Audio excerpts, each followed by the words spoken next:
Kita paham bahwa korupsi adalah masalah besar di bangsa kita.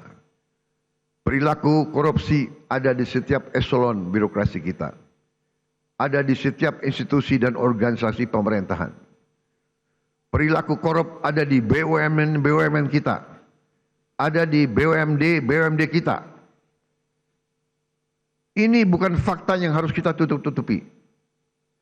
Setelah 299 hari saya memimpin pemerintahan eksekutif, saya semakin mengetahui berapa besar tantangan kita. Berapa besar penyelewengan yang ada di lingkungan pemerintahan kita. Hal ini tidak baik, tapi harus saya laporkan kepada para wakil-wakil rakyat Indonesia.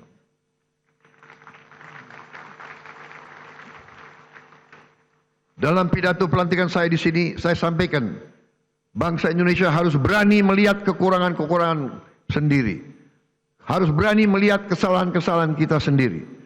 Harus berani melihat penyakit-penyakit yang ada di tubuh kita agar kita bisa perbaiki kekurangan-kekurangan tersebut.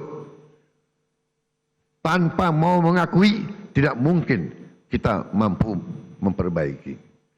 Saya disumpah untuk melaksanakan perintah Undang-Undang Dasar Republik kita.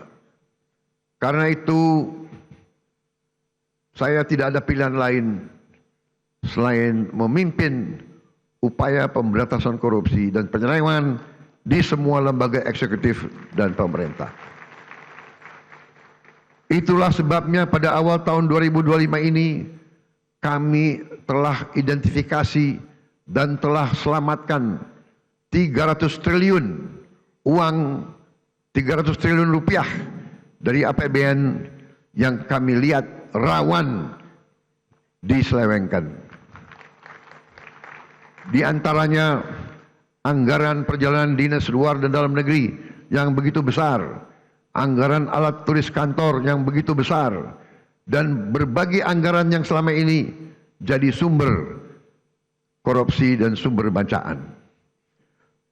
Efisiensi ini diperintah oleh Undang-Undang Dasar kita, yaitu ayat 4 pasal 33 Undang-Undang Dasar Negara Republik Indonesia. 300 triliun rupiah kami geser untuk hal-hal yang lebih produktif dan langsung bisa dirasakan rakyat banyak. Majelis yang terhormat, sebagai Presiden Republik Indonesia, saya bertanggung jawab atas pemerintahan eksekutif. Saya berkewajiban menegakkan hukum demi keselamatan bangsa.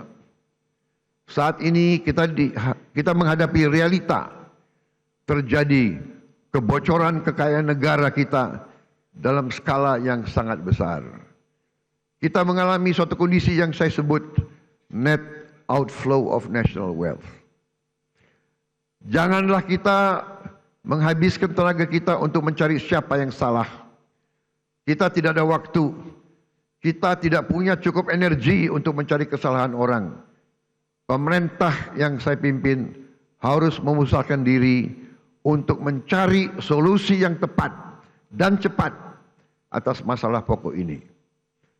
Ibarat sebuah badan, kalau darahnya terus mengalir keluar, maka pada suatu titik badan itu akan mati. Kalau mengalirnya kekayaan kita ke luar negeri, kita biarkan terus-menerus, kita berpotensi jadi negara gagal. Karena itu saya berkewajiban untuk mengambil langkah-langkah yang perlu, walaupun itu sulit dan juga tidak populer bagi pihak-pihak tertentu. Saya harus mengambil langkah-langkah untuk menyelamatkan kekayaan negara agar bisa digunakan untuk kepentingan bangsa kita di hari ini dan di hari esok. Untuk kepentingan generasi sekarang dan generasi. Jelajahi cara baru mendapatkan informasi. Download Metro TV Extend sekarang.